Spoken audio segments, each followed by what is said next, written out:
Hello, and Randy here, back on the John Deere 2510 project here again, and today we're going to be working on honing out the wrist pin bushings here.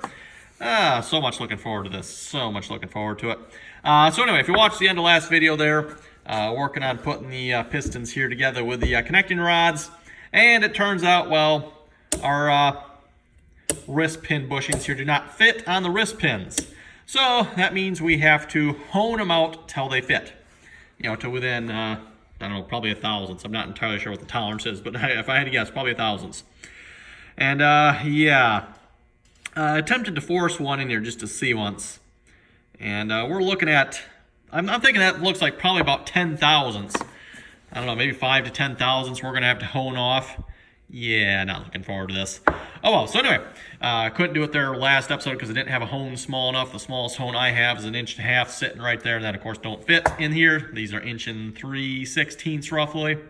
So I've got 1 1/4 hone. Hopefully that'll be small enough. Hopefully I don't need 1 1/8. 1 1/8 would be kind of small, I think. So we've got 1 1/4. Hopefully that'll fit in there, and yeah, we're gonna have ourselves a fun time honing bushings. I'll probably just like record one and yeah, we'll do the rest off camera there because such a fun, exciting process. So anyway, let's get started.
And boy, this is taking a while.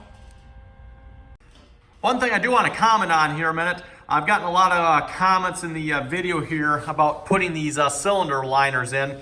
A lot of people saying to use soap for that. And admittedly, it does say in the directions to use soap. What I used was white lithium grease instead. I've always been told that soap is very hard on bare metal. That is the reason I did not use soap and used white lithium grease instead. Maybe better, maybe worse, don't know. But that is the reason I did that. Did not use soap, and I didn't really have any soap out here either. So it's like, yeah, I'm gonna have to go get some soap if we're gonna use soap. So use the white lithium grease. And again, it worked fine I think it was these two cylinders or these two, I forget. It worked fine for 2 cylinders, went in no problem, we didn't have any issues at all. Just hit them in with the rubber mallet there, they seated. It was the other 2 here that just would not seat for nothing. Don't know why, don't know, but anyway. Oh, one other thing I had too here. If anybody happens to know the answer to this, would like to know here, it occurred to me, and I forgot about this when I was putting the cylinders in, but whoever had rebuilt this motor before had put a bead of, I'm assuming probably gasket sealer, don't know, but had put a bead of gasket seal along the top here. I'm not quite sure what was up with that. I don't see any indication that you're supposed to do that. But yeah, if anybody happens to know, why was there a bead of gasket seal along, like I said, not right in here, it was along on the inside here, along the inside seat, where this top bit seats inside the block here. Someone had put what looks like gasket seal, that black gasket sealer. They had put a bead of it all the way along all 4 cylinders. I'm like, that's kind of weird.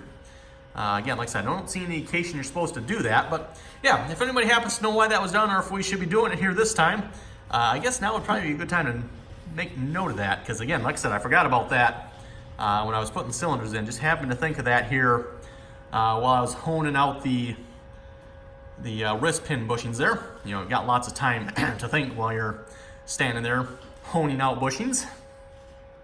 Okay, third one is clamped up and ready to go.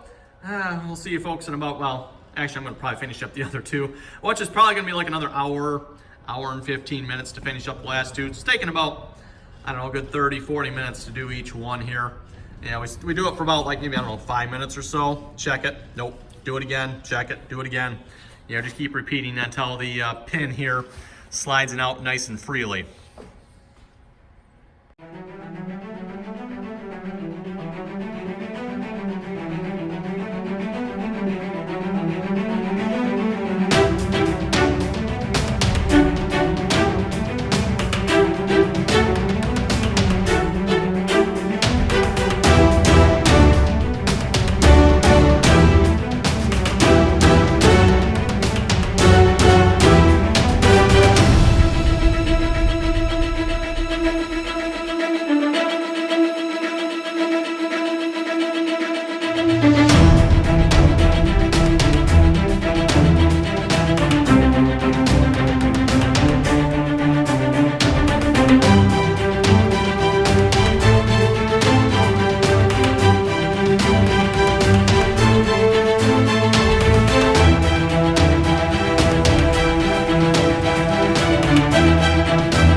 And there we go, everyone. About, what, three and a half hours later, 3 batteries later, using the DeWalt there, 3 batteries on that. Had to recharge. Finally got all the wrist pin bushings honed out. And as you just seen in the video there, got them all installed here as well. One thing to note with these, there is a front direction on the piston there. And then there's also a front direction on the connecting rod here as well. Hopefully you can see that. So these are all lined up towards the front here, 1, 2, 3, 4, ready to be installed. So that'll probably be the next video. So yeah, on that note, everyone, we're gonna wrap it up here. Comments or questions, be sure to leave them below. Also, again, if you folks think of it here, again, what is up with, or what I should say was up with the gasket material that had been put in between the cylinder liners here in the block? I'm not sure what's up with that. But yeah, if folks happen to know, be sure to leave a comment on that. And yeah, hopefully next video, like I said, we'll be installing the pistons. So thanks for watching, and until next time, don't forget to like, share, and subscribe.